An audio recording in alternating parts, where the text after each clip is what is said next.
Kecamatan Pangarukan, serta teman-teman yang saya banggakan, teman-teman guru TK Negeri Pembina Kecamatan Pangarukan.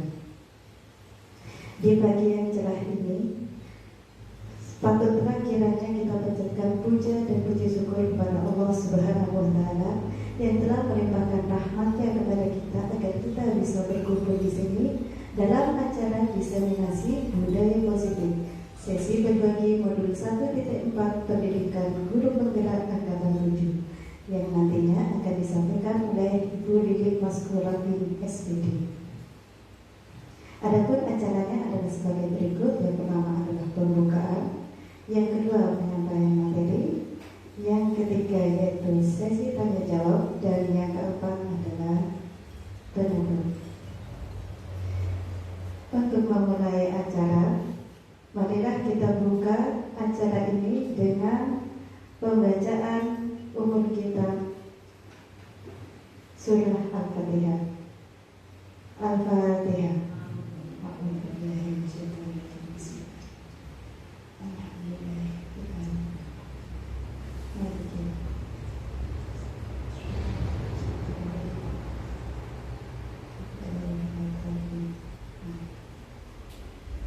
Acara selanjutnya yaitu penyampaian materi yang akan disampaikan oleh Bu Lilik Maskurati SPD. Kepada Bu Lilik kami persilakan.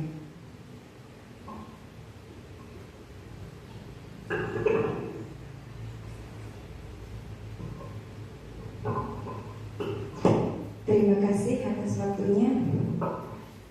Assalamualaikum warahmatullahi wabarakatuh. Selamat pagi teman-teman semua. Yang terhormat Ibu Kepala TK Negeri Pembina Kecamatan Pangarukan, Ibu Suryani di Lestari SPD, dan teman-teman semua kelompok B, kelompok A, dan PU, semuanya yang tidak kami sebutkan satu persatu. Di sini langsung saja ya, saya nggak akan mendiseminasikan hasil pembelajaran pada pendidikan guru penggerak saya selama ini, terutama di modul 1.4 tentang diseminasi budaya positif atau tentang budaya positif. Apa sih budaya positif itu? Di sini kita akan menyebarkan pemahaman dan pengalaman saya dalam menerapkan budaya positif setelah saya mengikuti pendidikan guru penggerak, kemudian saya praktekkan di kelas saya, di kelas A3. Kami ucapkan selamat datang bagi teman-teman semua, dan kami harapkan setelah mengikuti sesi ini teman-teman tertarik untuk mengikuti pendidikan guru penggerak bagi yang belum. Dan alhamdulillah Bu Hersa Fitri juga sudah mendaftar. Semoga akan lolos dan dipermudahkan untuk mengikuti langkah saya. Amin ya rabbal alamin. Langsung saja ya teman-teman. Apa sih itu budaya positif?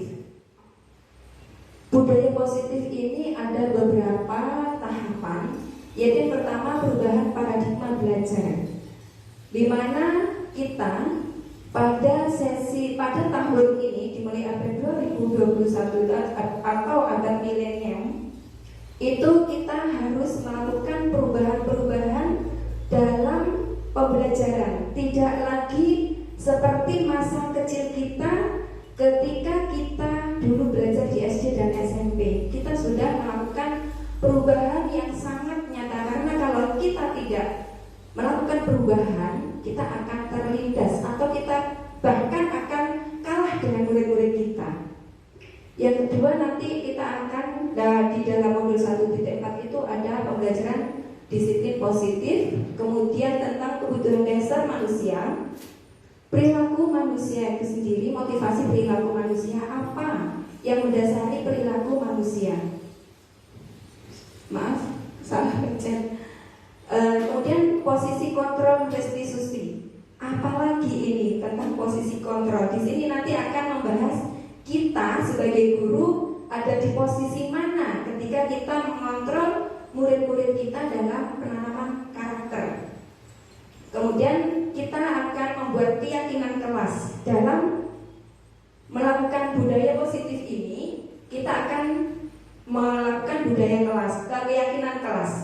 Apa keyakinan kelas? Tentunya teman-teman tidak asing ini, cuma beda istilah. Dan saya yakin teman-teman semua di sini sudah melakukan ini, disiplin positif, kemudian keyakinan kelas. Tetapi apa yang mendasari ini semua nanti akan dikupas di kebutuhan dasar sama motivasi. Kemudian teman-teman dalam menerapkan keyakinan kelas ini ada di posisi mana di sininya. Kemudian yang terakhir adalah segitiga restitusi. Apalagi ini? Kue makanan apalagi ini? Nah, mari kita bahas satu persatu. Yaitu pembelajaran dengan paradigma baru itu adalah setiap anak itu unik. Tentunya di kelas teman-teman ini tidak semua anak sama. Yaitu pembelajaran dengan paradigma baru itu pembelajaran yang dirancang berdasarkan prinsip pembelajaran berdiferensiasi.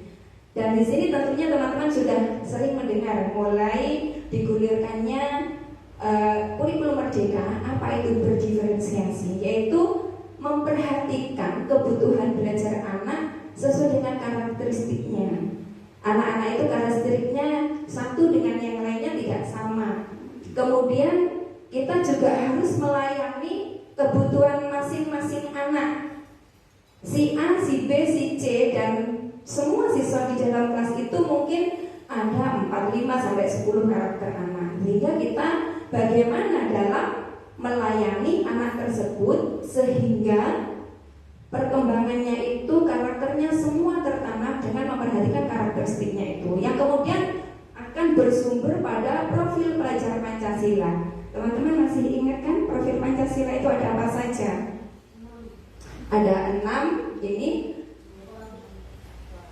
mandiri, beriman, bertakwa. Kita kan punya apa? Tepo profil Pancasila. Ayo, siapa yang masih ingat tuh kita? Makan roti sobek. Terima kasih. Masa yang lainnya masih lupa ya? Makan, beriman, terus kan? Berkebinekaan global. Kemudian bergotong royong, bernalar kritis, mandiri dan kreatif dulu. Terus Mandiri dan kritis. Ya. Nah, kita kalau mempunyai akronim seperti itu tentunya akan mudah. Kalau kita tidak mempunyai itu, kita akan ubah apa ya profil Pancasila itu, dan sebaiknya profil Pancasila ini kita ajarkan ke anak-anak. Jadi seperti kita membuat yel-yel itu. Jadinya nanti anak-anak itu akan dengan yel-yel yang kita buat, kita akan sekaligus anak-anak itu akan tahu apa tujuan kita, kenapa harus mandiri, kenapa anak-anak harus bernalar kritis. Tapi kalau dikeluarkan profil Pancasila, tentu anak-anak pahamannya akan Pancasila yang sila 5, karena kita masih ada di kelas TK. Nah, sekarang kita akan ke disiplin positif. Apa sih disiplin positif itu? Mungkin ada yang tahu atau akan membuat pada tulisan. Apa sih? Bisa dibagi, minta tolong Bu Pipit dibagi sticky note-nya. Apa sih disiplin positif sebelum kita bahas lebih lanjut? Bisa ditulis, dibagi. Gilir aja, Bu Pipit ambil satu, teman-teman biar ngambil satu gitu. Oh gitu, terima kasih. Nah, bergantian langsung praktek langsung. Oh, budaya positif seperti ini. Antri itu salah satu budaya positif. Peka juga itu termasuk bernalar kritis. Saya minta tolong, apa sih budaya positif itu, dituliskan di sticky note dan ditempelkan di tembok sini agar kita tahu apa sih budaya positif itu. budaya atau disiplin? Oh, maaf, iya, disiplin positif dulu sebelum ke budaya positif. Jadi proses penanaman budaya positif itu diawali dengan perubahan pada diri kita, yaitu melakukan paradigma perubahan pembelajaran. Kemudian diawali dengan penanaman disiplin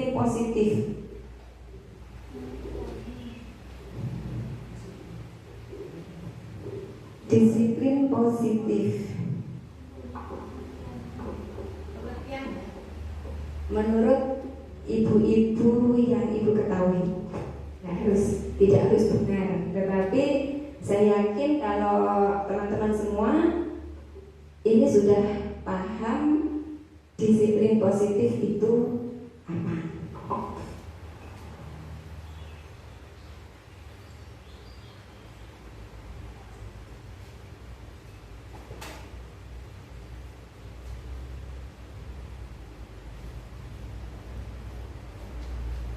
Sudah? Bagi yang sudah silakan ditempelkan di tembok sini. Saya akan membacakan hasil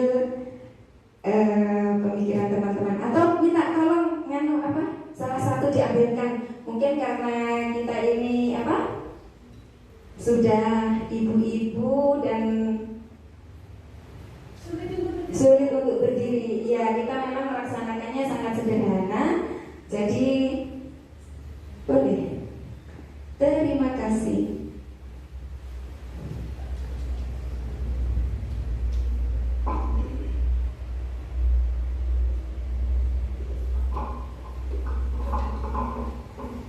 Sambil lalu disiplin, saya akan izin membaca langsung ya sambil lalu menunggu teman-teman. Disiplin positif adalah kebiasaan yang baik. Ya benar. Kemudian keteraturan yang ajak dan membawa dampak positif. Keteraturan apa peraturan ya kira-kira ya? Yang ketiga, disiplin positif adalah penanaman kedisiplinan kepada anak usia dini tentang kebiasaan dalam kehidupan sehari-hari dalam setiap lingkungannya. Yang keempat, disiplin positif adalah penanaman kedisiplinan pada anak yang dapat memberi dampak positif pada masa depan anak. Bagus. Memang harapannya anak-anak ke depan mempunyai disiplin positif. Disiplin positif, aturan-aturan yang dibuat bersama untuk tujuan yang baik atau positif. Iya. Disiplin positif itu peraturan yang sudah diterapkan di sekolah yang harus dipatuhi, contoh hadir tepat waktu. Iya betul. Disiplin positif menerapkan perilaku positif pada kehidupan sehari-hari secara berkelanjutan. Disiplin positif berbicara, maksudnya jika kita masih berbicara, budaya kita menunggu gimana? Jika ini contoh langsung ya, iya semuanya terima kasih. Ini semuanya benar. Jadi ini semua itu tidak ada yang salah, benar semuanya.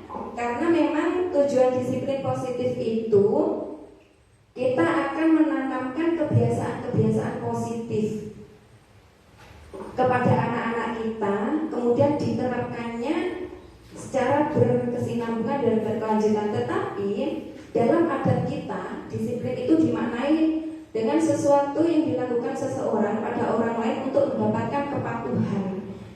Dan kita cenderung menghubungkannya dengan kata disiplin itu dengan ketidaknyamanan.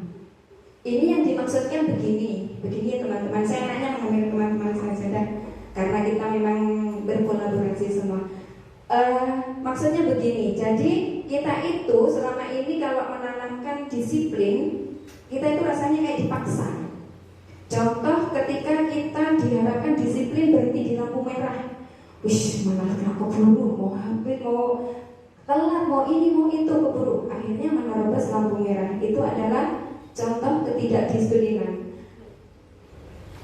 Iya betul, mengancam, pernah pengalaman. Nah itu adalah ketidaknyamanan kan. Kalau kita dipaksa untuk berhenti di lampu merah, memakai helm, harus punya SIM dan lain-lain, itu adalah awalnya kita tidak nyaman, tetapi karena sudah terbiasa itu akhirnya kita enjoy, apalagi kalau sudah takut kena tilang.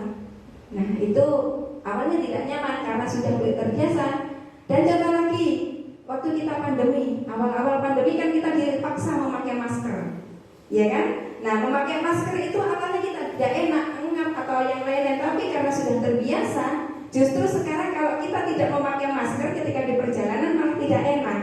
Nah, itu salah satu contoh bagaimana disiplin positif yang di awalnya merasa tidak nyaman, tetapi karena ditanamkan perlahan-lahan dan sudah terbiasa sehingga kita menjadi nyaman.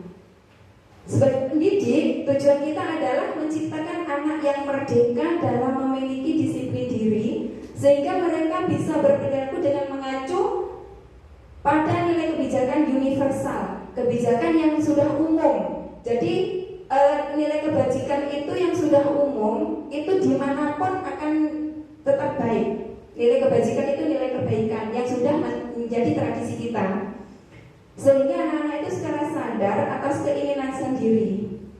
Ada motivasi dalam dirinya atau yang disebut motivasi intrinsik, dan bukan karena imbal balik atau motivasi ekstrinsik.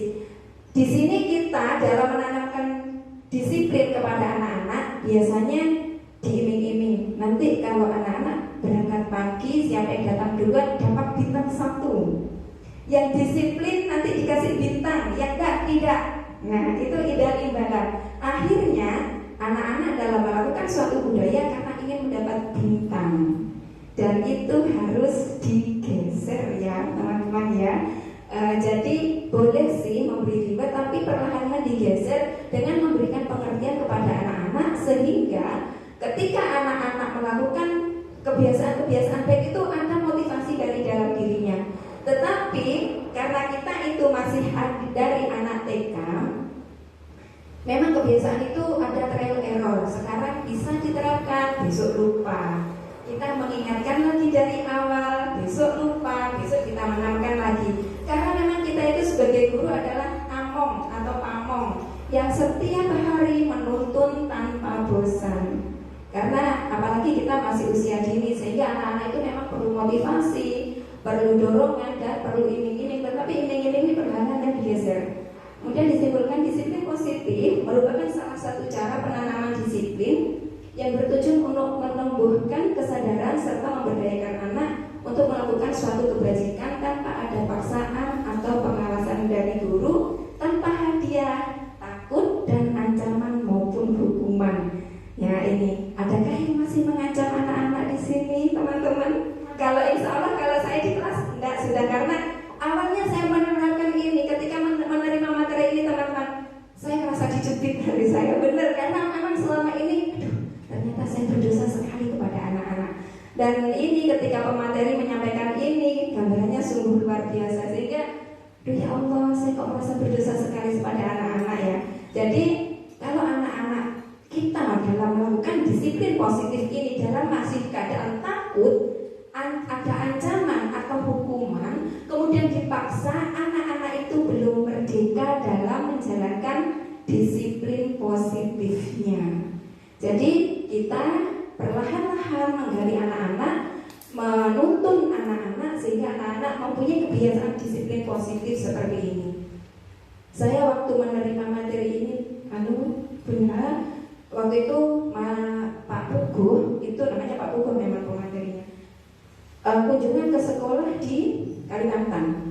Di sana anak-anak TK dan SD kelas 1 sampai kelas 3 itu sudah terbiasa mengucapkan salam, Assalamualaikum, itu dengan bersalaman kepada semua saja tanpa disuruh. Ada sampah itu tanpa disuruh. Kalau kita selama ini kan, aduh kelasnya kok seperti ini ya. Nah itu nanti ada di posisi mana, itu nanti akan ketemu kita masih ada di posisi mana. Kalau di sekolah yang diceritakan Pak pemateri itu, Pak narasumber, itu kelihatan sampah itu sudah tidak ada. Ada daun kering jatuh, jangan diambil, dimasukkan ke tempat sampah. Itu tanpa ada pengawasan guru, ucap salam. Nah itu yang kita harapkan nanti ke depannya. Tetapi karena kita masih, sekali lagi masih ada di posisi dasar, fase fondasi, kita memang perlu bertahap, berkelanjutan, dan berkesinambungan, serta berkolaborasi dengan wali murid. Seperti itu. Kemudian yang kedua, apakah guru dalam menerapkan disiplin sudah efektif? Bagaimanakah teman-teman di kelasnya? Sudah efektifkah? Belum? Ya, karena apa? Karena kita masih di fase fondasi. Jadi harus benar-benar sabar. Kita itu ibaratnya menuntun. Kalau sebagai profil Ki Hajar Dewantoro itu dalam pendidikannya itu memang kita itu penuntut bagi petani yang menanam padi. Setiap hari harus diambil gulmanya, dilihat apakah ada hamanya yang perlu kita bersihkan. Jadi kalau ada hama, ada apa, kita harus rela melihat kalau gulma ya diambil, sehingga yang tumbuh itu hanya padi saja. Padi yang kualitasnya bagus, bukan hanya padi yang ecek-ecek. Apakah dalam menanamkan disiplin positif sudah berpusat dan memerdekakan serta memandirikan murid, memandirikan anak? Belum. Berproses?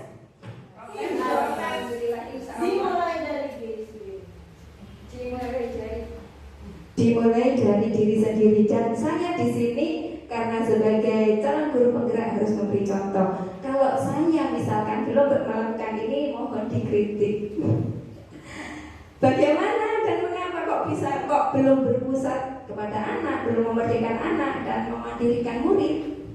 Yang belum kan memerdekakan dalam rangka atau menjelaskan ke anaknya, memerdekakan yang seperti apa?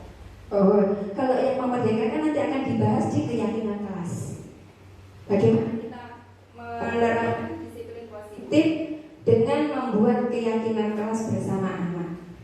Lanjut, penanaman disiplin positif yang berpusat pada murid agar terbentuk murid yang berkarakter. Maksudnya berkarakter itu nilai kebajikan itu sudah menanam kepada diri anak, sehingga anak-anak bisa berdisiplin, santun, jujur, peduli, bertanggung jawab. Nah ini tadi kan semuanya merupakan profil pelajar Pancasila ya, merupakan pembelajar sepanjang hayat. Jadi anak-anak itu nanti diharapkan ini pembelajaran sepanjang hayat, anak-anak itu akan bangkit, tumbuh motivasi intrinsiknya, kemudian terwujud profil pelajar Pancasila yang akan dibawa sehingga anak ke sampai dewasa nanti. Kita akan merasakan apa yang kita lakukan hari ini, tidak serta-merta besok kita akan panen, tidak. Minimal 5 tahun kita bisa. Misalkan murid sekarang yang sudah kelompok B, sudah kelas 5, kelas 6 atau kelas 1 SMP, nanti ketika menyapa ibu gurunya TK itu berarti saya sudah berhasil. Dan saya yakin teman-teman di sini yang muridnya dulu sekarang sudah SMP, SMA itu sudah masih ingat kepada kita, dan insya Allah sudah ada ini, meskipun kadang masih suka malu-malu. Lanjut ya. Nah, apakah ini kebutuhan dasar manusia? Jadi anak-anak melakukan disiplin positif itu akan didasari atau dilandasi dengan kebutuhan dasar manusia atau kebutuhan dasar anak. Apa itu kebutuhan dasar manusia itu? Ada berapa? Kebutuhan dasar manusia itu ada 5, yaitu 1 bertahan hidup, kasih sayang dan rasa diterima, dan yang ketiga penguasaan, yang keempat kebebasan, dan yang kelima adalah kesenangan.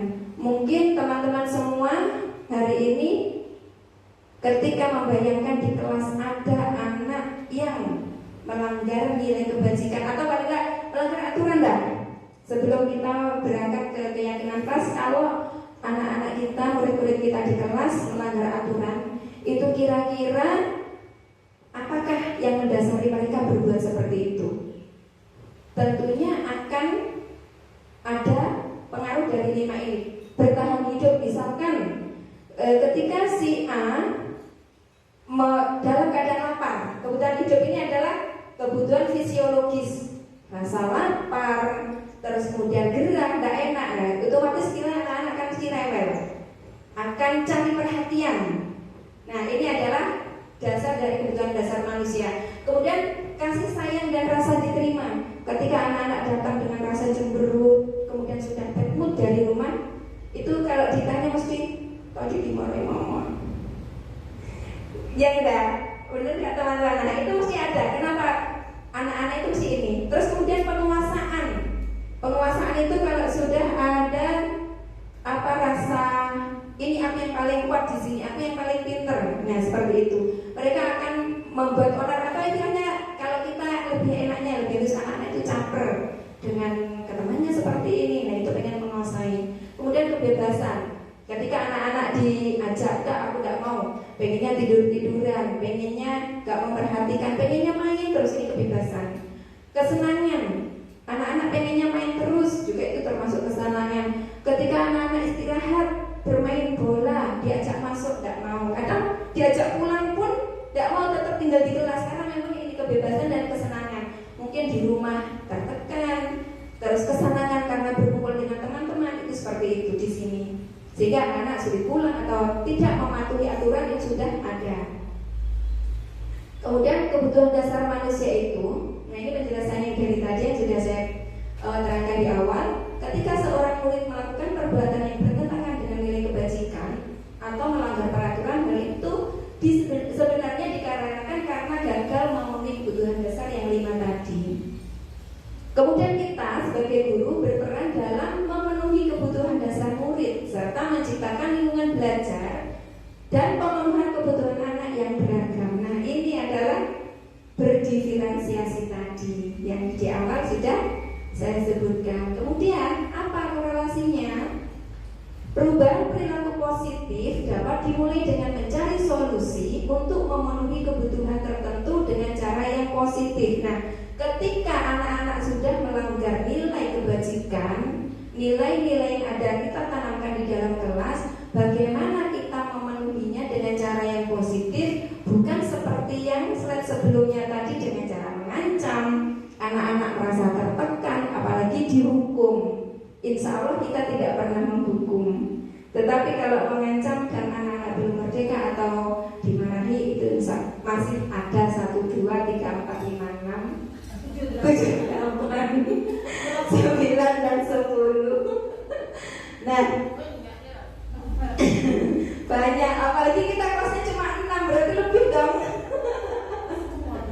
Nah, ini motivasi perilaku manusia seperti yang saya jelaskan sebelumnya, yaitu motivasi itu merupakan dorongan yang timbul dari diri seseorang secara sadar atau tidak untuk melakukan suatu tindakan dengan tujuan tertentu, yaitu ada 3: menghindari ketidaknyamanan dan hukuman, mendapat imbalan atau penghargaan dari orang lain, menghargai diri sendiri atas nilai kebajikan yang ada pada dirinya. Sebelum kita membahas ke murid, ini kita terapkan karena kita harus berubah dari pribadi diri kita dulu ya Bunda ya, teman-teman.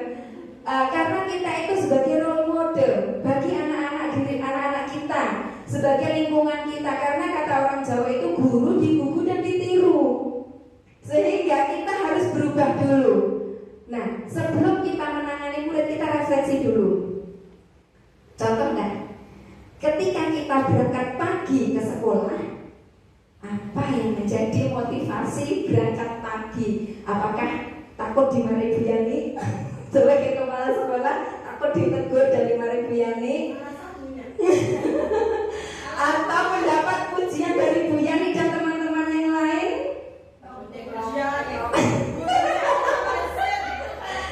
Atau takut dengan ceklok? Atau takut tunjangannya dipotong? Peraturan dari sekolah. Nah, jadi di sini ya kita harus sebenarnya kalau kita melihat yang nomor 3, bahwa kita menghargai diri sendiri, bahwa kita itu sebagai PNS, sebagai ASN. Kalau kita sebagai guru digugu dan ditiru, kita harus memberi contoh pada teman-teman kita, paling nggak di lingkungan kita, di sekolah kita ini, memberi contoh pada teman yang lain. Kemudian, pembina itu loh, datangnya pagi-pagi sudah antri di gerbang. Nah, itu adalah menghargai diri kita sendiri. Membuat RPP juga, takut dimarahi Bu Yani. Pada datang pagi mulanya mau ngeprint, antri ngeprint. Iya, tapi alhamdulillah karena RPP-nya sudah dibuat dari rumah. Alhamdulillah, kemajuan Bu Yani, alhamdulillah. Kok positif sih Pak? Enggak, saya kan hanya mewakili Bu Yani dalam kali ini. Jadi, kalau teman-teman di sini, ini insya Allah teman-teman sudah berada di posisi yang luar biasa. Jadi, kita melakukan nilai kebajikan itu harus atas dasar menghargai diri kita sendiri. Kita itu adalah guru yang digugu dan ditiru, role modelnya anak-anak. Terus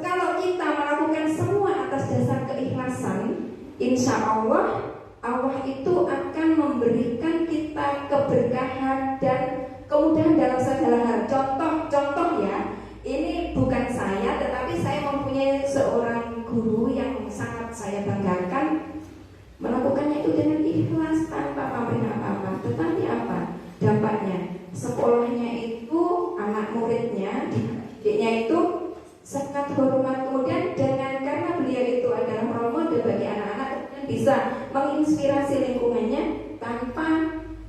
tanpa promosi yang berlebihan. Muridnya itu datang ke beliau itu sangat banyak, tidak perlu kami sebutkan. Nah, itu mungkin dengan cerita ini kita bisa mengambil hikmah. Dan kita teladannya itu yang paling bagus adalah Rasulullah kan. Nah, Rasulullah itu dengan bagaimana beliau Rasulullah itu memberikan efek luar biasa kepada umatnya, karena Rasulullah itu akhlaknya juga bagus dan semuanya dilandasi atas keikhlasan.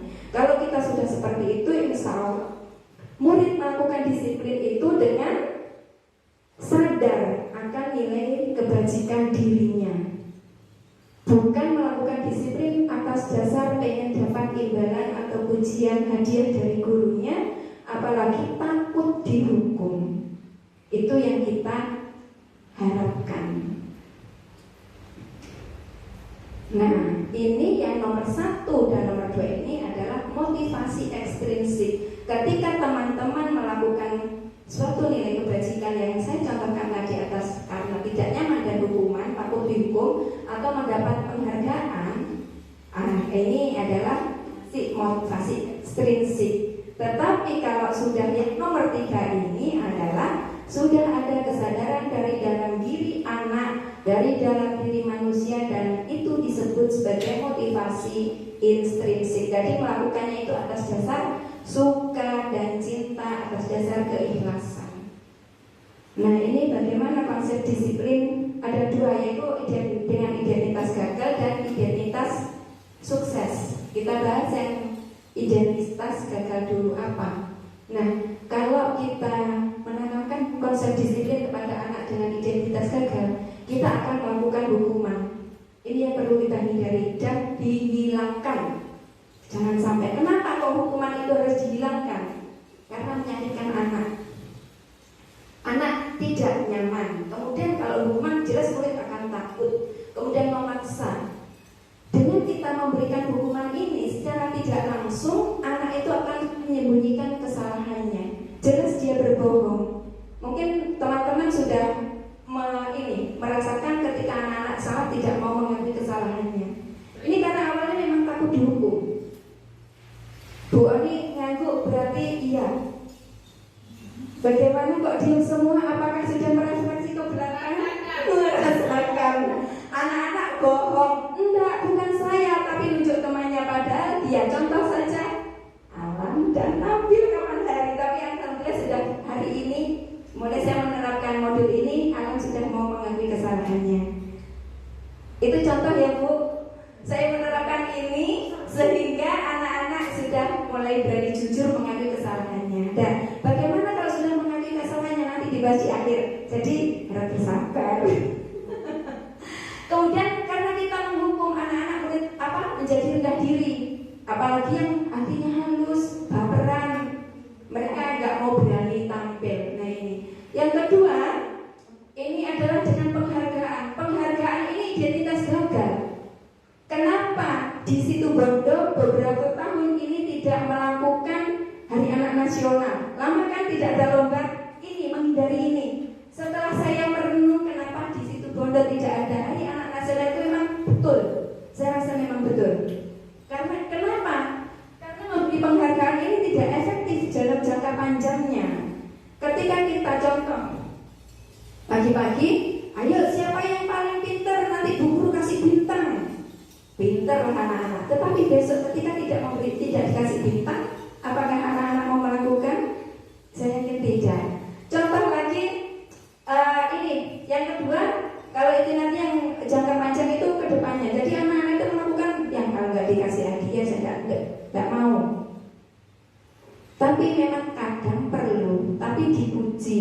Tapi pujiannya bukan hasil akhir, tapi dipujinya adalah prosesnya. Ketika anak-anak berusaha itu disemangati, prosesnya yang dihargai itu insya Allah tidak penghargaan, tapi penghargaan proses, bukan yang nomor 1 ini. Kemudian dengan memberi penghargaan ini bisa merusak hubungan. Contoh saya pribadi, dulu ketika masih SD dengan adik saya itu selalu dibangga-banggakan adik saya. Karena adik saya itu selalu juara 1, juara 2 dan dikasih hadiah sama ibu saya. Sedangkan saya tidak pernah juara. Jangankan juara 1, 2, 3, 4, 5, 10 besar aja tidak pernah masuk. Akhirnya dibanding-bandingkan. Saya itu sampai kelas 6 itu benci kepada adik saya. Itu contoh nyata. Ini yang ini benar. Meskipun bencinya itu tidak saya keluarkan, tetapi ketika orang tua saya tahu kenapa saya membenci adik saya, kemudian dirubah cara memotivasi saya untuk belajar, berubah, sehingga saya ketika SMP sampai SMA itu selalu juara akhirnya, dengan tidak memberi penghargaan tetapi memberi proses. Itu orang tua saya sadar, tapi belum tahu istilah ini, tetapi sadar karena pendidikannya salah. Itu contoh ke saya. Mungkin di kelas-kelas teman-teman ini akan terjadi. Kemarin waktu peringatan Maulid, waktu memberikan hadiah itu Sofa kan nangis ya. Nah itu setelah saya telusuri, iri ternyata, iri kepada yang pemenang itu. Kenapa saya tidak juara? Nah itu. Jadi nanti penghargaannya dirubah, tidak memberikan reward kepada anak-anak. Itulah salah satu ketika teman-teman mengajukan namun itu saya bilang tidak boleh. Nah, kembali lagi ke berdifferensi tadi. Kemudian mematikan kreativitas. Seperti yang saya sebutkan tadi, kalau anak-anak itu diberi reward akan tidak mau saya, nanti paling saya bagus juga jadi dikasih hadiah. Akan timbul seperti itu. Apalagi kalau anak sudah bisa bernalar ya, kecuali kalau kita memberi pengertiannya itu bagus kepada anak. Tapi kalau namanya anak-anak masih egosentris kan, anak PAUD, jadi sangat sulit memberi pemahaman kepada anak-anak. Jadi ini penghargaan perlu dihindarkan. Memberi penghargaan itu adalah menghukum dengan sistem ranking dan peringkat. Itu sebenarnya kita menghukum. Anak berproses sudah rajin belajar itu adalah hadiah sebenarnya. Itu sudah juaranya. Gak usah diberi ranking atau peringkat. Nah karena sekarang kan memang tidak ada peringkat ya di sekolah. Kemudian merampas hak untuk menghargai dirinya. Kenapa? Maksudnya di sini merampas hak anak untuk menghargai dirinya. Anak-anak itu menghargai dirinya dengan sudah gini, aku tak belajar, dia nanti pintar. Dengan anak mengucap seperti itu adalah harga dirinya itu sudah bagus sebenarnya.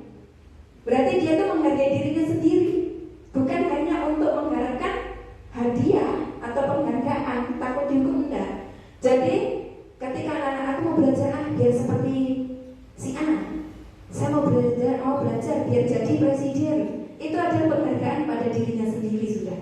Tetapi ketika kita memberikan penghargaan, itu anak-anak sudah dirampas haknya untuk menghargai dirinya, sehingga aku nanti biar dapat hadiah, biar dapat piala. Nah itu sudah mematikan ini, merampas hak anak. Nah sekarang lanjut, kalau tadi sudah identitas gagal, sekarang yang identitas sukses. Kira-kira apa ya? Adakah yang memberi pendapat? Kira-kira apa? Otomatis kan kebalikannya yang tadi. Bisa tunjuk jari dan Mama Kemi? Tidak ada? Lanjut? Lanjut. Nah, konsekuensi tadi kalau hukuman itu diganti dengan konsekuensi. Kalau konsekuensi ini, kalau hukuman tadi jangka panjangnya akan kurang bagus, tetapi kalau konsekuensi ini menguatkan jangka pendek. Kemudian perlu monitoring berkelanjutan. Jadi kita sebagai guru itu tetap memonitoring, seperti yang saya contohkan tadi. Waduh, kelasnya kok seperti ini ya, nanti anak-anak akan peka langsung dibersihkan. Itu konsekuensi kan kita sudah menanamkan. Saya yakin teman-teman sudah menanamkan. Kalau kelasnya kotor gimana ya, kira-kira anak-anak akan muncul pendapat-pendapat. Nah itu adalah sesuatu proses bagaimana anak-anak itu disiplin dalam membuang sampah. Akan merasakan tidak enak, akibatnya akan seperti ini. Nah itu teman-teman saya yakin sudah melakukan semua. Dan ini konsekuensi ini dibuat guru dan anak. Jadi kita kalau selama ini mengarahnya ke kesepakatan kelas. Jadi aturan yang dibuat oleh guru dan anak.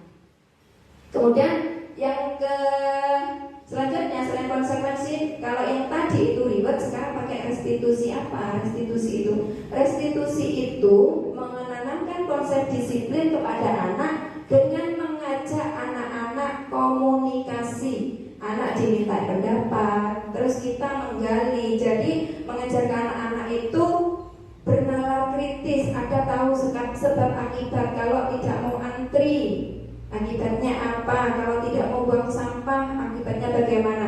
Nah, anak akan muncul sebab akibat dan bagaimana konsekuensinya pada dirinya dan pada lingkungan, sehingga diharapkan murid bisa bertanggung jawab atas perilakunya. Fokus pada pemecahan masalah jangka panjang. Jadi kedepannya bagaimana? Nah, anak dengan seperti ini akan diajak untuk bernalar kritis sesuai dengan profil Pancasila. Murid bisa menghormati dirinya juga orang lain. Murid memegang kontrol terhadap dirinya. Nah, ini nanti akan disebut teori kontrol yang ada dari dalam dirinya.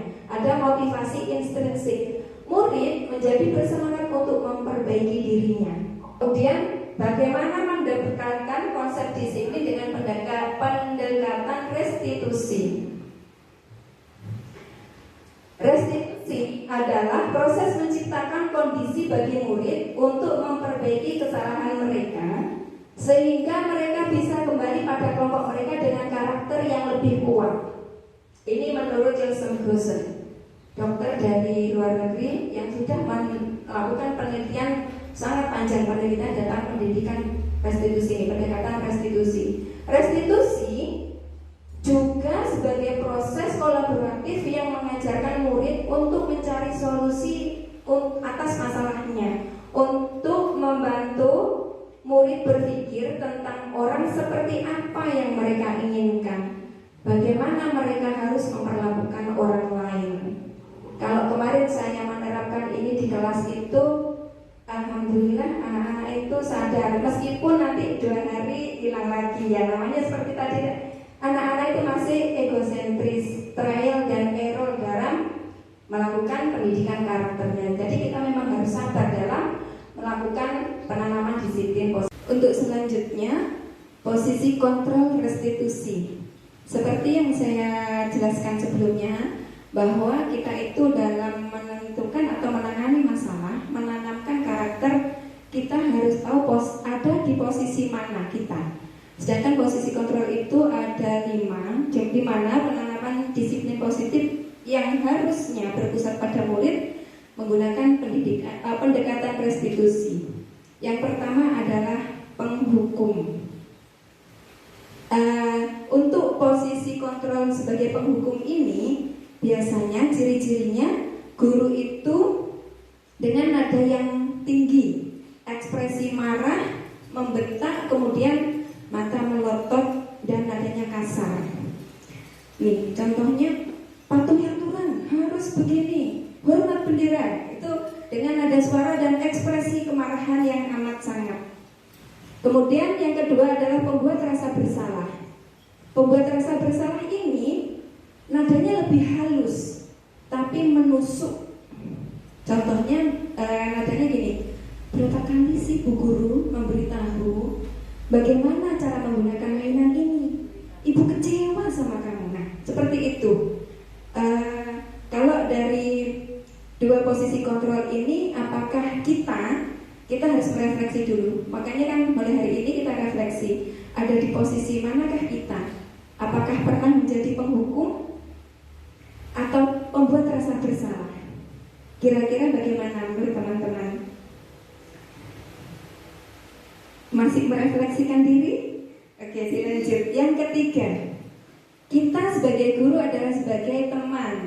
Kalau sebagai teman ini, kita memposisikan diri sebagai temannya anak-anak, partnernya. Jadi ketika kita berkomunikasi dengan anak-anak, seolah-olah kita itu lebih akrab. Kalau posisi ini, anak-anak sudah tidak ada sungkan.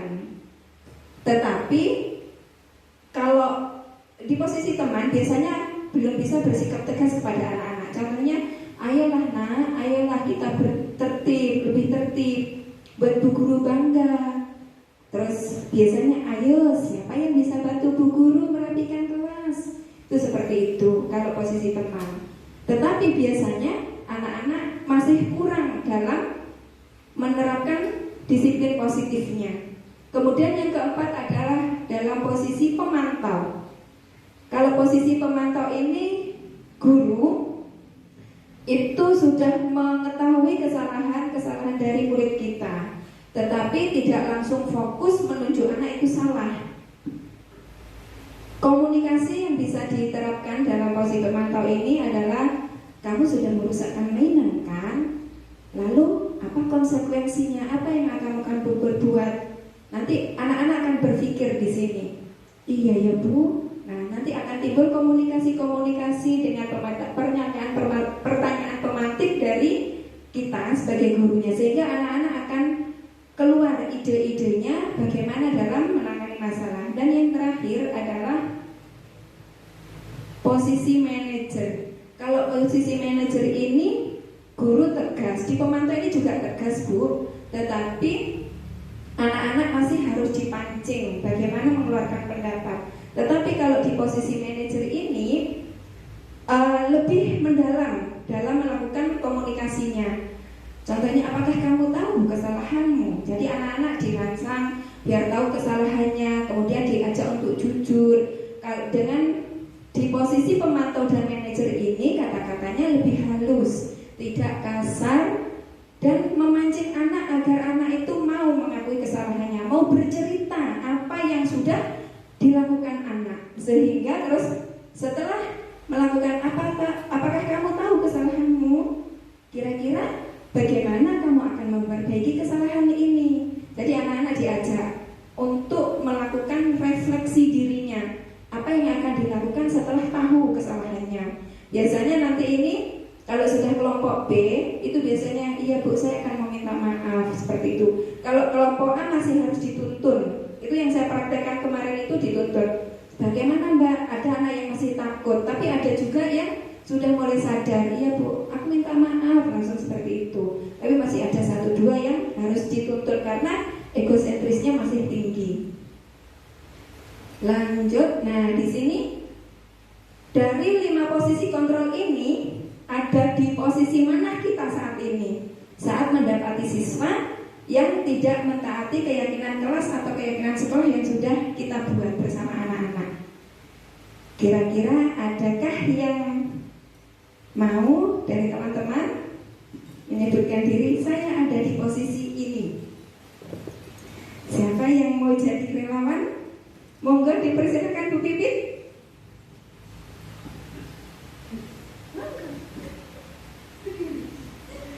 Saya mau menyampaikan kalau saya masih ada di posisi teman. Kalau di penghukum, alhamdulillah saya sudah meninggalkan. Nah, untuk di pembuat rasa bersalah, alhamdulillah sudah saya tinggalkan. Nah, saya masih ada di posisi teman. Nah, saya akan berusaha sebaik mungkin, akan berusaha untuk kedepannya agar bisa menjadi pemantau dan akhirnya tiba di manajer. Terima kasih. Terima kasih Bu Pipit. Mungkin ada yang sudah di posisi manajer. Sebenarnya kita sudah melakukan ini, cuma belum tahu istilah-istilah penghukum, pembuat rasa bersalah teman, pemantau manajer. Adakah yang mau menambahkan dari Bu Pipit? Terima kasih. Berdasarkan pengalaman ya Bunda, bahwa untuk menentukan kita berada di mana masih harus melihat kasus per kasus, ya. Kemudian ketika kita melihat anak baru pertama melakukan kesalahan, oke, kita berada di pemantau, ada di teman. Akan tetapi ketika kesalahannya sudah berulang kali dilakukan, maka bolehkah kita berada di posisi yang di atasnya? Terima kasih atas pertanyaannya. Seperti yang disebutkan sebelumnya, bahwa kita harus berproses untuk meninggalkan posisi penghukum dan pembuat rasa bersalah. Jadi, ketika anak sudah berulang kali melakukan kesalahan, nanti ada di segitiga restitusi. Setelah ini pembahasannya, bagaimana menerapkan segitiga restitusi sehingga kita semua nanti ada di posisi manajer. Kenapa kok harus di posisi manajer? Nih, peran guru dalam menanamkan disiplin positif harus di posisi manajer. Kenapa? Karena murid dapat menjadi pribadi yang mandiri, merdeka dan bertanggung jawab atas segala perilaku dan sikapnya, yang pada akhirnya dapat menciptakan lingkungan yang positif dan nyaman dan aman. Seperti yang disebutkan sebelumnya, di slide sebelumnya kan harus dengan pembiasaan positif, caranya juga positif, sehingga karena penghukum dan rasa bersalah memberikan hukuman itu berdampak panjang kepada anak-anak, sehingga takutnya nanti akan terbawa sampai ke dewasa kalau kita mendapatkan suatu hal yang tidak mengenakan kepada anak. Dampak psikologis yang akan kita hindari seperti itu, karena penghukum itu membuat anak merasa bersalah, minder, seperti itu ya Bunda. Jadi teman-teman di sini berusaha sebaik mungkin seperti yang Bu Pipit lakukan, minimal di posisi teman atau ditingkatkan lagi ke posisi pemantau. Akan lebih baik lagi jika ada di posisi manajer. Nah, untuk ini semua tugas kita selanjutnya adalah menanamkan motivasi intrinsik ini yang lebih penting. Jadi anak-anak itu dalam menanamkan disiplin positifnya sudah berangkat dari dalam hatinya. Ini memang perlu proses, dan ini tidak bisa langsung kita rasakan 1, 2 hari, 2 bulan, 3 bulan. Dampaknya akan mungkin 1 tahun, 2 tahun, seperti itu. Seperti visi misi sekolah kita akan kita rasakan dampaknya 1-2 tahun sampai 5 tahun yang akan datang. Ini keyakinan kelas dan sekolah. Bagaimana kita menanamkan disiplin melalui penanaman keyakinan kelas atau membuat keyakinan kelas dan sekolah. Mengapa kok harus keyakinan sekolah atau keyakinan kelas, bukan peraturan? Karena kalau peraturan itu sifatnya hanya dari guru ke anak. Tetapi kalau keyakinan kelas, kita membuat kesepakatan dengan anak. Keyakinan kelas adalah nilai kebajikan universal, kebajikan umum. Jadi nilai-nilai kebaikan yang sudah umum itu namanya nilai kebajikan universal, yang disepakati secara tersirat dan tersurat oleh semua warga kelas. Ini kalau keyakinan kelas. Tapi kalau keyakinan sekolah disepakati oleh semua warga sekolah, termasuk kepada wali murid. Jadi kita membuat nilai kebajikan positif itu yang akan kita buat bersama anak-anak, kemudian disosialisasikan kepada wali murid, sehingga tindak lanjutnya akan sampai ke rumah, tidak hanya di sekolah. Pembelajaran penanaman keyakinan itu disiplin positif akan berkesinambungan di rumah. Bagaimana membuat keyakinan kelas? Berdiskusi tentang peraturan yang sudah disepakati di kelas itu. Misalkan di kelas ini harapannya nanti seperti apa kepada anak-anak, termasuk kepada gurunya juga. Kemudian merumuskan peraturan menjadi sebuah keyakinan yang awalnya dari peraturan dari guru. Bagaimana kita memasukkan nilai itu kepada anak? Jadi dirumuskan dulu dari peraturan-peraturan yang akan kita tanamkan kepada anak itu, kita buat dirumuskan sehingga anak-anak menjadi paham. Ini contoh foto ketika saya menerapkan di kelas A3 di kelas saya. Kemudian setelah merumuskan keyakinan, kita menempelkan keyakinan yang sudah dibuat di dalam kelas bersama anak-anak. Ini karena waktu itu saya memakai Canva, hanya saya print dalam bentuk kertas A4, belum saya cetak yang besar. Rencananya akan saya buat menjadi sebuah banner sehingga anak-anak melihat dengan jelas. Ciri-ciri keyakinan pasti bagaimana? Kita membedakan peraturan dan keyakinan itu yang bagaimana? Kalau keyakinan itu sifatnya lebih abstrak, kalau peraturan kan tegas dari guru. Kemudian berupa pertanyaan yang diberikan kepada anak-anak nanti mau jadi apa? Kelas kita nanti inginnya anak-anak seperti apa kelas kita? Kalau misalkan kelas kita kotor, anak-anak gimana perasaannya anak-anak? Nah, ini seperti pertanyaan-pertanyaan yang sifatnya umum. Kemudian dibuat dalam bentuk positif. Maksudnya dalam bentuk positif ini tidak ada kata dilarang, tidak boleh, itu dihindarkan. Tetapi diganti dengan kalimat positif, misalnya membuang sampah, aku bisa mengucap salam, aku yakin bisa, aku mau menolong, aku suka menolong, seperti itu. Itu contohnya. Jadi menghindarkan kalimat tidak boleh dan dilarang. Itu kalimat positifnya. Kemudian yang selanjutnya dibuat sedikit. Misalkan hari ini membuat keyakinan kelas tentang kebersihan, besok tentang kerapian dan lain-lain. Terus yang selanjutnya sesuai dengan kondisi kelas dan sekolah agar mudah diterapkan. Ini maksudnya karena di kondisi kelas 1 dengan kelas lain itu tidak sama, sehingga apa yang saya terapkan di kelas A3 kemungkinan tidak sesuai dengan kelas B1, karena usia kelas B1 jauh lebih tinggi daripada kelas saya yang kelas A3. Pun demikian dengan kelas B3 tidak sama dengan kelas A1, tapi mungkin hampir sama, tetapi karena A1 itu dengan A3 usianya, dengan B3 usianya tidak terlalu jauh. Dan semua warga kelas atau warga sekolah itu dilibatkan saat membuatnya, sehingga semuanya tahu bagaimana jika ada anak-anak yang tidak masuk. Mungkin besoknya anak-anak bisa diarahkan ke gambar atau keyakinan kelas yang sudah dibuat bersama anak-anak yang lain di sebelumnya. Ini contoh keyakinan kelas yang sudah saya buat di kelas A3. Ini contoh kalimat positifnya. Aku bisa untuk datang tepat waktu.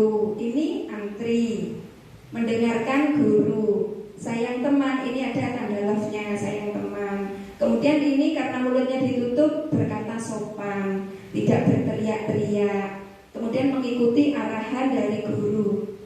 Ini harapan kelas cumi bermata juling.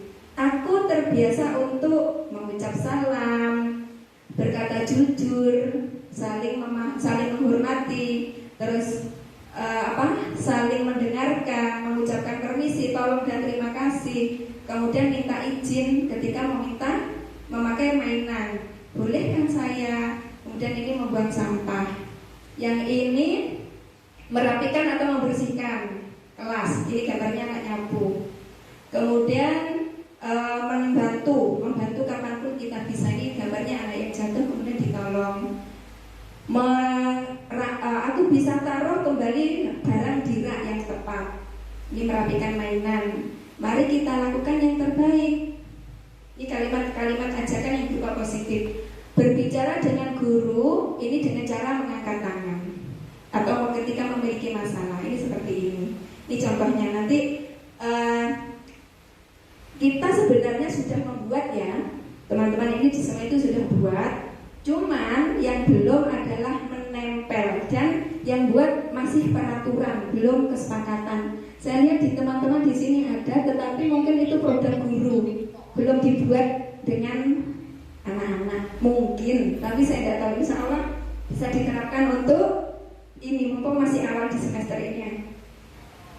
Lanjut, nah ini seperti yang Bu Yani tanyakan tadi, bagaimana kalau anak-anak sudah berulang kali, yaitu dengan cara menerapkan segitiga restitusi. Langkah-langkah segitiga restitusi itu yang pertama, menstabilkan identitas. Menstabilkan identitas itu dengan kalimat ini biasanya kita semua melakukan hal yang terbaik yang bisa kita lakukan. Misalkan kalau anak-anak tadi melakukan kesalahan yang berulang-ulang, itu biasanya dengan kata-kata seperti ini. Kita memang biasa melakukan kesalahan, tetapi apakah iya kita terus salah seperti itu? Coba Mas, Kakak atau Mbak, coba Mas pikir bagaimana?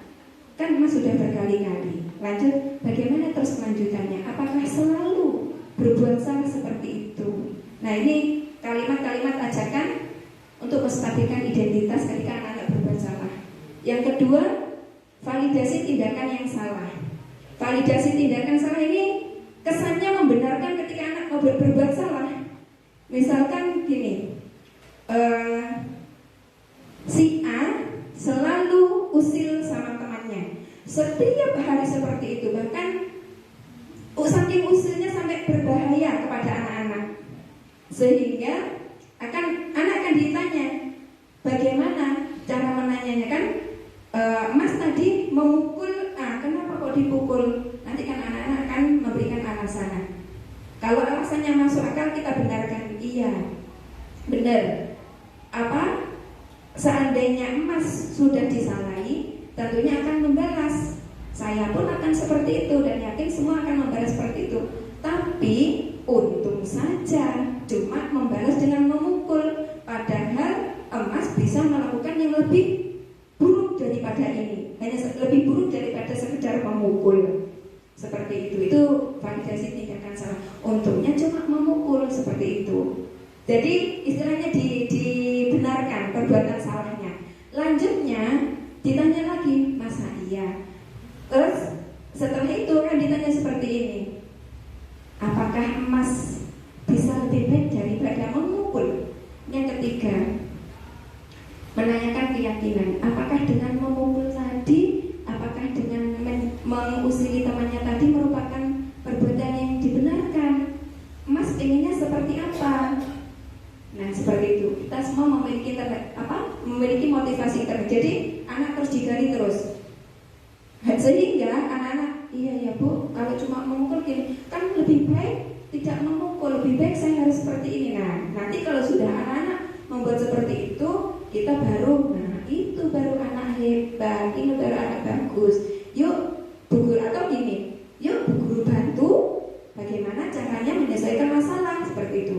Anak-anak diajak untuk mohon maafan atau bagaimana, nanti Bu Guru yang memotivasi. Tapi ketika anak sudah sadar, itu baru rewardnya atau apresiasinya, bukan reward ya, apresiasi. Dari bergeser dari hukuman menjadi sebuah penghargaan yang berupa apresiasi, terus kemudian reward, apresiasi dari proses. Dan ini semuanya ini anak-anak akan melakukan sebuah proses.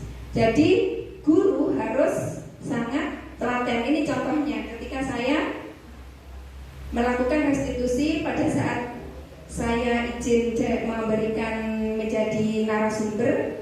Adel ini dipukul sama Safa gara-gara mainannya sempit. Nah, seperti itu. Nanti videonya bisa saya share biar tidak terlalu lama. Ini contoh-contohnya. Karena tidak tidak bisa nyambung ke sound, jadi suaranya tidak terdengar. Tapi ini pertanyaan, karena Adel ini sudah bisa menjawab. Safa ini ketakutan dari dilihat dari ekspresinya. Ketakutan karena sudah memukul Adel, memukul, mencubit. Nah, untuk menanamkan keyakinan dibantu sama Clarissa. Clarissa ini menjadi saksinya.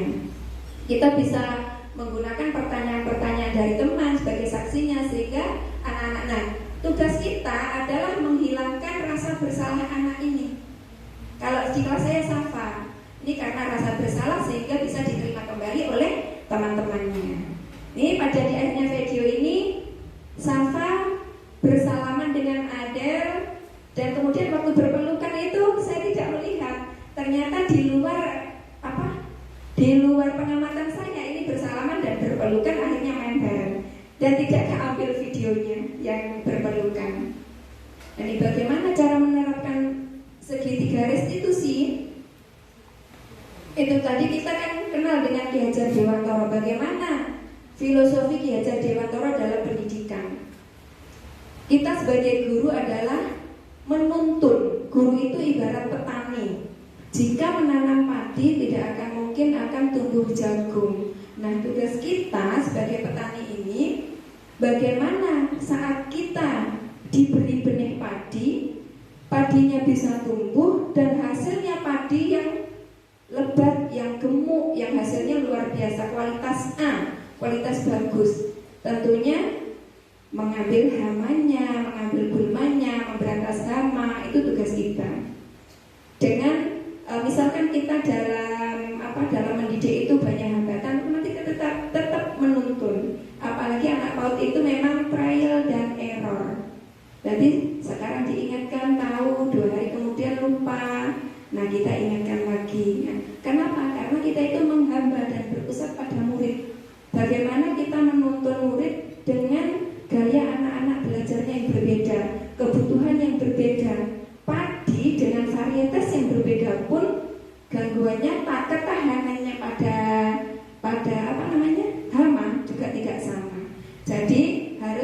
sesuai dengan kebutuhan murid. Ada anak yang baperan, sekali waktu diajari langsung down, ada yang dengan mode tegas langsung bisa. Nah, ini kita harus mengenali satu persatu dari murid-murid kita sehingga penanganannya pas. Kemudian anak berkembang sesuai dengan kodratnya. Kodrat anak itu bermain, suka dipuji. Tapi yang dipuji jangan terlalu memujinya, tapi prosesnya. Kemudian mendidik dengan keteladanan dan pembiasaan. Kenapa dengan keteladanan? Karena kita itu adalah guru, digugu dan ditiru, atau sebagai role model. Kita itu adalah model bagi anak-anak, sehingga kita harus berubah. Yang berubah dulu adalah diri kita dan melakukan pembiasaan. Jadi pembiasaannya itu setiap hari dibiasakan tanpa bosan-bosan, tanpa berhenti, menanamkan nilai-nilai positif sesuai dengan visi misi kita yang sudah kita buat dengan dilakukan setiap hari. Kemudian dilakukan menyeluruh, konsisten dan berkesinambungan. Jadi konsisten itu tidak berubah-ubah, kita harus tegas. Dan berkesinambungan ini bekerja sama dengan orang tua di rumah, sehingga budaya positif, nilai-nilai positif yang kita berikan di sekolah akan ditindaklanjuti dengan kebiasaan-kebiasaan di rumah bersama wali anak. Nah, keyakinan sekolah atau keyakinan kelas kita itu akan berubah menjadi sebuah disiplin positif dan budaya positif dengan cara yang tadi itu dilakukan secara konsisten, menyeluruh dan berkesinambungan, sehingga diharapkan nilai-nilai positif, nilai-nilai kebajikan universal itu sudah membudaya kepada anak-anak kita. Dalam penerapan program disiplin positif ini, hendaknya guru memiliki standar kepribadian. Jadi kepribadian kita harus kita standarkan. Bagaimana kita akan menjadi role model bagi anak-anak kita, kepribadian kita harus berubah dulu. Kemudian secara profesional, kita menerapkannya juga harus profesional. Kita sebagai guru yang sudah tersertifikasi, tentunya bunda-bunda sudah paham bagaimana kita menjadi sebuah guru yang profesional dan mempunyai sosial yang baik sosial kita kepada sesama teman sejawat, kepada orang tua, kepada anak-anak, dan juga kepada lingkungan kita. Sekali lagi, kita itu adalah role model sebagai orang yang digugu dan ditiru. Jadi kita harus menerapkan nilai kebajikan kita baik di sekolah, di rumah, dan dimanapun kita berada, sehingga guru mampu merefleksikan pada posisi kontrol saat ini yang diharapkan sebagai posisi manajer tadi. Bagaimana perjalanan diri sebagai seorang among, posisi sebagai manajer tadi, sehingga yang menuntut murid-muridnya menjadi insan yang berkarakter, disiplin, santun, jujur, peduli, dan tanggung jawab. Itu adalah PR kita. Bagaimana Bunda? Sudah melakukan refleksi diri, ada di posisi manakah kita, dan bagaimanakah kita dalam menerapkan disiplin positif sehingga nanti bisa menjadi sebuah budaya positif di sekolah kita. Dengan mengimplementasikannya di sekolah, kita harus berangkat dulu dari visi misi kita. Masih ingat kan visi misi kita? Nah, apa Menteri? Taman berkreasi, beriman, tangguh, beriman, mandiri, berkarakter, berkebinekaan global, mandiri, kreatif, dan sehat. Nah, kita berangkat dari visi-visi dulu, kemudian diimplementasikan ke program pembelajaran yang kita lakukan setiap hari dan menerapkan program sekolah. Kita punya program yang sangat bagus, di antaranya buncit, tabungan cita-cita, jaket arum, terus kemudian sosweet, banyak sekali, kantin kejujuran, dan yang di sini yang sampah bumin itu kita terapkan semua ini, insya Allah visi misi kita dan kita konsisten menerapkannya kepada anak-anak akan menjadi sebuah budaya positif. Nah, ini dari program pembelajaran dan program sekolah yang sudah kita buat, keyakinan kelasnya kita urai, kita terapkan kepada anak-anak, kita buat bersama, dilaksanakan secara konsisten, berkesinambungan dan berkolaborasi dengan orang tua. Kita tidak bosan-bosan berkomunikasi dengan orang tua, baik langsung ketika penjemputan atau melalui WA group, itu bisa. Sehingga diharapkannya semua itu menjadi disiplin positif dan budaya positif. Itu harapannya. Tetapi mungkin kita kan hanya 2 tahun mendidik anak-anak. Ini tidak bisa kita nikmati hari ini. Kita akan menikmatinya ketika nanti memandang anak-anak kita ketika mereka sudah sukses semuanya. Dan harapannya ini akan dibawa sampai mereka dewasa, tidak luntur. Jadi berkesinambungan ini tidak hanya dengan orang tua. Kita bisa menyampaikan pesan-pesan kita ketika menitipkan atau menyerahkan putra-putri kita ke tingkat lanjutan, ketika mendaftarkan putra-putri kita ke SD. Kita bisa menyampaikan program-program kita bekerja sama dengan di SD, sehingga program kita ini akan berkesinambungan, berkolaborasi dengan semua pihak. Itu harapannya. Insya Allah bisa ya. Semangat.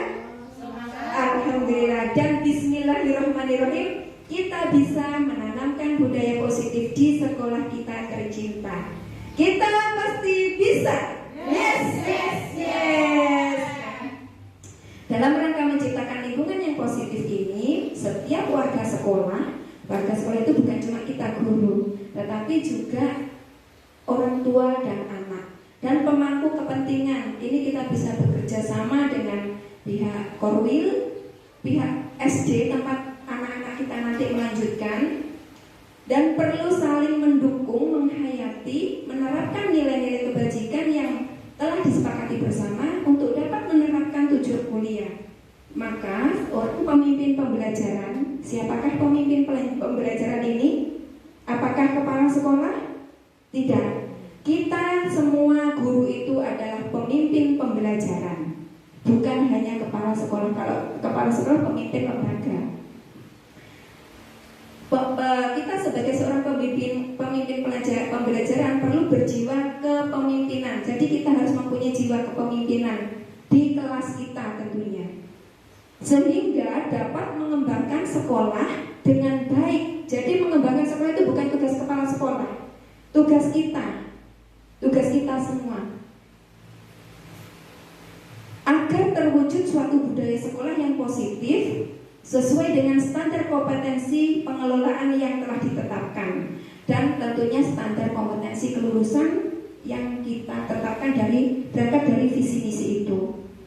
Tujuan mulia dari penerapan disiplin positif adalah agar terbentuk murid yang berkarakter, berdisiplin, santun, jujur, peduli, dan tanggung jawab. Ini adalah kami kutip dari standar pendidikan nasional. Dari standar pendidikan nasional ini ada gambarannya. Semuanya berangkat dari visi misi kita dan nanti muaranya ke profil pelajar Pancasila. Semuanya ini. Anak menjadi pembelajar sepanjang hayat sesuai dengan standar kompetensi kelulusan yang diharapkan. Terima kasih. Dari sini mungkin ada yang bertanya atau ada sesuatu yang perlu disampaikan atau menceritakan pengalaman selama mengajar di kelas teman-teman semua. Ada? Iya. Terima kasih. Satu dulu. Assalamualaikum warahmatullahi wabarakatuh.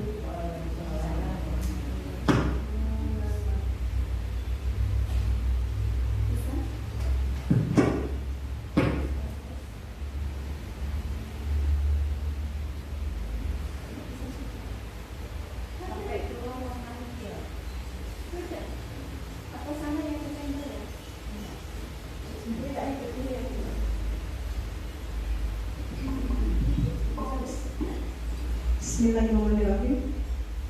Dalam hal ini saya hanya ingin, saya sebagai kepala sekolah berpikir sebagai kepala sekolah dan menindaklanjuti dari hasil paparan yang disampaikan dari tadi panjang lebar, kemudian kembali lagi berpikir tentang pola pikir anak yang masih satu yang berada pada masa berpikir konkret, sehingga terkadang ketika anak melakukan kesalahan mereka tidak sadar apa yang mereka telah lakukan. Maksudnya begini, kita sudah punya aturan yang selama ini kita terapkan berupa SOP. SOP terdiri dari beberapa bagian, SOP penjemputan, SOP kedatangan, SOP kemudian ini. Dan saya bisa meyakinkan bahwa anak-anak belum memahami apa itu tujuan daripada SOP. Kenapa dia harus datang lebih pagi? Kenapa mereka harus bersalaman? Kenapa mereka harus bermuka manis kepada teman, kepada guru, pada siapapun? Kenapa mereka harus berbuat baik? Jadi menurut saya SOP yang sudah ada itu menjadi acuan kita langkah ke depannya untuk menyusun keyakinan kelas. Berdasarkan itu, dengan ketentuan bahwa anak sudah paham tentang apa itu tujuan dari pembuatan atau penyusunan keyakinan kelas. Ya, itu langkah yang pertama. Kembali lagi berpikir bahwa anak tidak bisa berpikir abstrak, konkret. Jadi terkadang mereka nyala-nyala tapi tidak disadari bahwa ternyata itu salah. Itu yang perlu dipegang terlebih dahulu. Seperti tadi ada kebutuhan dasar manusia untuk bisa diterima. Ya, anak terkadang tidak ada keinginan untuk nyala-nyala. Itu perlu kita pegang terlebih dahulu. Ada alasan, tadi juga dijelaskan, ada alasan mereka kenapa melakukan itu. Dan tolong itu dibedakan antara membela diri, ya, terkadang ada kan, mereka harus membela diri ketika mereka merasa teraniaya atau tersakiti. Misal ketika begini, kemudian nah, dilihat dulu kasus per kasus. Ya, makanya kan tadi dijelaskan 5 kebutuhan dasar manusia harus dipahami. Anak-anak 5 kebutuhan dasarnya harus dipahami. Jadi nanti di endingnya menerapkan segitiga restitusi seperti yang Ibu Kepala Sekolah menyampaikan tadi, bahwa harus ditanya, anak-anak harus paham seperti itu. Benar, terima kasih. Setiap SOP itu monggo silahkan teman-teman membuat jadwal. SOP kedatangan, ya kedatangan bagaimana mereka harus datang dengan muka manis. Kenapa sih harus dengan muka manis? Mereka kan tidak paham benar-benar. Jadi itu, yuk kita jadwal, kita susun jadwalnya. Setelah kegiatan ini, sosialisasi diseminasi, saya acungi jempol untuk Bu Titin, saya juga hapus untuk Bu Titin. Monggo, tidak menutup kemungkinan teman-teman yang lain ikut maju. Dan ketika ini merasa baik, ayo kita jalankan. Kemudian ditindaklanjuti oleh program. Kita susun program, buat program yang mengacu pada pelaksanaan budaya positifnya. Assalamualaikum warahmatullahi wabarakatuh. Waalaikumsalam warahmatullahi wabarakatuh. Mungkin ada dari yang lain teman-teman pengalaman atau sekedar memberi tanggapan dari yang disampaikan Bu Yani atau bertanya kepada saya. Terima kasih Bu Yani, karena memang benar yang dikatakan Bu Yani, anak-anak itu masih berpikir konkret, harus realistis. Jadi kita bisa menggunakan gambar-gambar seperti yang hasil workshop saya di gedung Elo itu. Memang kita harus membuat cerita. Anak-anak itu suka dengan gambar, anak-anak itu suka dengan istilah-istilah. Apalagi kalau cerita yang kita berikan itu sesuai dengan tokoh yang mereka senangi. Kalau tokoh-tokoh kartun misalkan Upin, atau sekarang yang lagi ngetren itu tokoh siapa itu namanya? Itu, nah makanya itu kita harus kreatif membuat itu. Kalau sekedar buku cerita yang dibacakan di kelas tidak dijual, itu tidak harus menyertakan alamat Google yang kita download. Kita cukup membuat budaya lokal di kelas saja. Atau bisa membuat formal lebih baik. Kalau sudah saya mau misalkan seperti ini, mau pakai kertas warna-warni, anak-anak sangat suka seperti ini. Nah, ketika sudah bisa, saya hari ini sudah membuang sampah pada tempatnya, tempelkan di sini berapa nanti. Nah, kita apresiasi. Kalau ini sudah banyak, bukan ribet ya, apresiasi. Wah, ini loh menggunakan teman Mbak, ini bagus loh. Ayo kita tiru ya, siapa lagi yang bisa bagus seperti ini. Nah, seperti itu. Ada lagi? Mungkin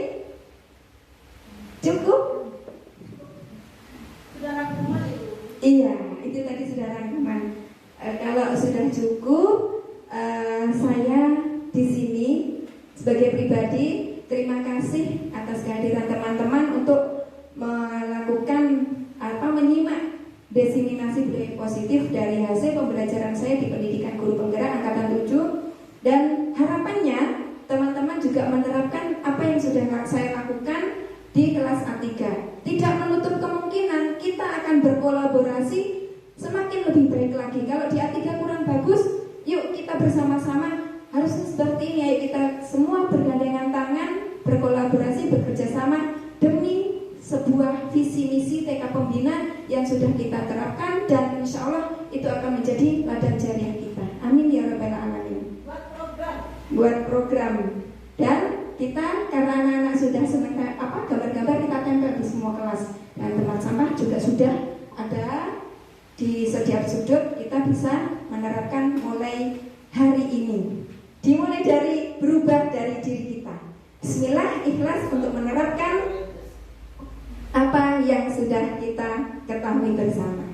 Siap ya teman-teman ya? Insya Allah siap, pasti siap. Kurang lebihnya saya mohon maaf apabila ada tutur kata yang kurang berkenan. Billahi taufiq wal hidayah. Assalamualaikum warahmatullahi wabarakatuh.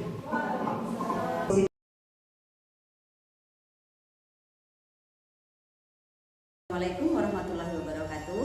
Setelah mengikuti materi diseminasi budaya positif, saya merasa sangat bermanfaat sekali untuk diterapkan kepada anak-anak, terutama di lingkungan sekolah. Untuk penerapan budaya positif di kelas, selama ini kami hanya membacakan SOP kepada anak-anak.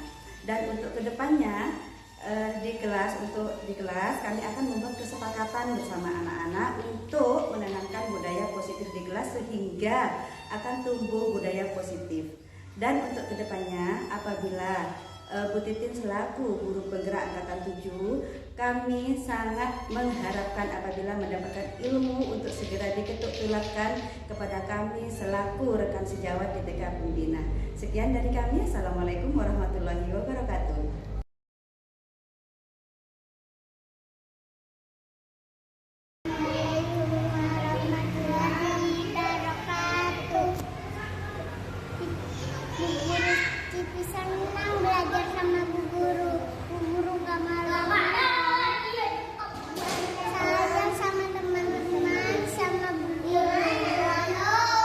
Assalamualaikum warahmatullahi wabarakatuh. Salam guru penggerak. Alhamdulillahirrabbilalamin.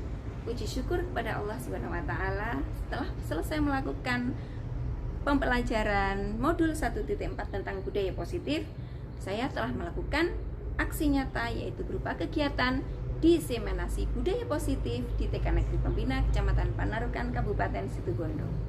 Diseminasi positif saya lakukan 2 kali. Yang pertama tanggal 16 Januari tahun 2023 bersama rekan guru dan kepala sekolah. Hal ini sangat membuat saya senang karena mendapatkan respon positif dan apresiasi yang luar biasa dari teman-teman dan juga kepala sekolah. Karena yang pertama, budaya positif ini sesuai dengan visi dan misi sekolah kami, sesuai dengan program-program yang sudah kami susun. Ada banyak program yang sudah kami buat di TK Negeri Pembina Kecamatan Panarukan.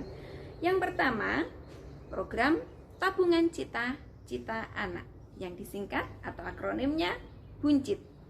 BUNCIT ini bagaimana menanamkan literasi keuangan kepada anak-anak, sekaligus literasi baca tulis, literasi angka, dan karakter dalam anak-anak mengenal dirinya sendiri, bagaimana memanage keuangan, bagaimana mengendalikan emosinya ketika menginginkan sesuatu. Yang kedua, ada program Sosweet, yaitu penanaman sopan santun, wejangan, terpadu. Kemudian Sosweet ini disempurnakan menjadi Perisa Bola Tomat.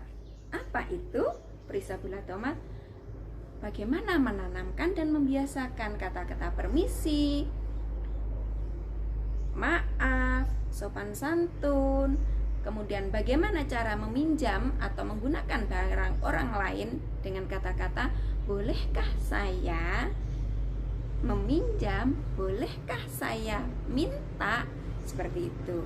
Kemudian membiasakan anak-anak menggunakan maaf, terima kasih, dan masihkah banyak kata-kata sopan yang lainnya. Kemudian ada program Saku Siku, 1 minggu 1 buku. Ini berkaitan dengan budaya literasi yang anak-anak ke depan sangat diperlukan. Kemudian ada program Perahu. Perahu ini kumpulan orang tua yang humanis. Ada program Takbumin. Takbumin ini bagaimana anak-anak mengelola sampah, kemudian menjadi sebuah taman, kemudian sampahnya itu dibuat menjadi benda yang berguna bagi anak. Dan masih ada program-program yang tentunya hasilnya itu sesuai dengan nilai-nilai budaya positif yang sudah saya paparkan kepada teman-teman. Selain itu, acungan jempol dari teman-teman karena rekan-rekan sejawat kami di TK Negeri Pembina Kecamatan Panarukan mendapatkan ilmu baru tentang bagaimana cara menangani anak-anak yang melanggar aturan, yaitu dengan menggunakan metode segitiga restitusi. Selanjutnya, teman-teman juga tahu, mengerti, dan paham bagaimana merubah aturan menjadi sebuah kesepakatan, menjadi sebuah keyakinan kelas dan keyakinan sekolah. Merubah dari memberi reward atau hadiah menjadi sebuah apresiasi yang menghargai setiap proses tahapan-tahapan perkembangan anak. Rekan sejawat juga mengenal apa itu kebutuhan dasar manusia, kebutuhan dasar anak. Apa itu posisi kontrol dan ada di posisi mana ketika mendapati anak-anak yang mempunyai masalah. Sehingga ke depan teman-teman akan sangat tepat dalam menangani anak-anak yang mempunyai masalah. Bukan diseminasi yang pertama bersama rekan guru, saya akan melakukan diseminasi yang kedua bersama wali anak TK Negeri Pembina Kecamatan Panarukan. Bersama kepala sekolah, saya mengundang wali anak untuk mendengarkan paparan saya bagaimana cara menanamkan nilai-nilai kebajikan universal kepada anak-anak di rumah, sehingga menjadi sebuah disiplin positif yang dilakukan secara konsisten dan berulang-ulang, sehingga menjadi sebuah budaya positif di lingkungan anak-anak, baik di rumah, di sekolah, atau di mana saja. Kenapa saya harus melakukan ini? Kenapa saya harus mengundang orang tua? Saya adalah pengajar PAUD, yang mana anak-anak TK atau anak-anak usia dini itu harus ditanamkan secara berkesinambungan, menyeluruh, dan konsisten.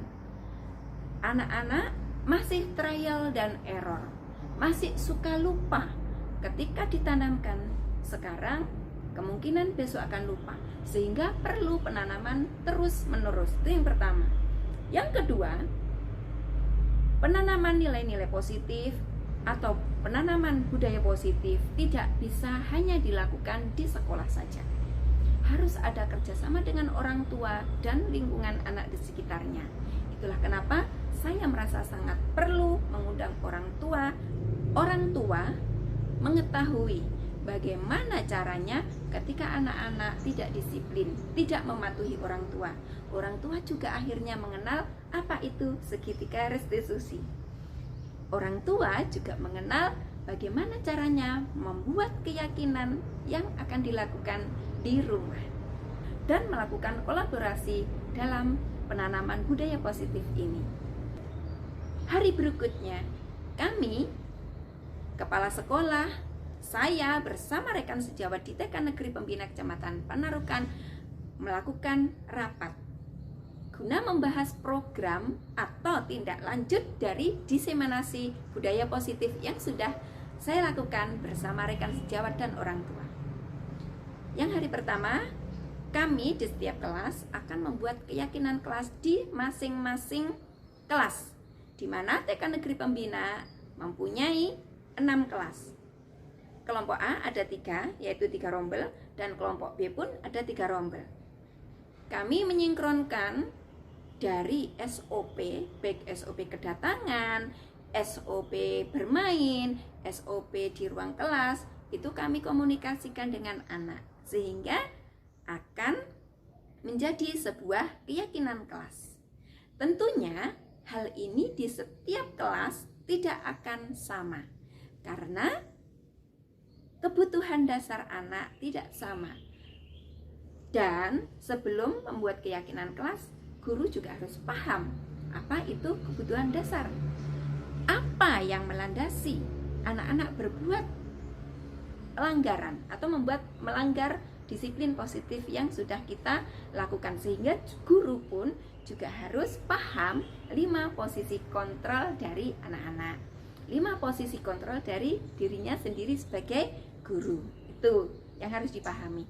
Dan guru juga harus memahami karakteristik dari murid-muridnya yang ada di kelas tersebut, sehingga dalam menanamkan nilai.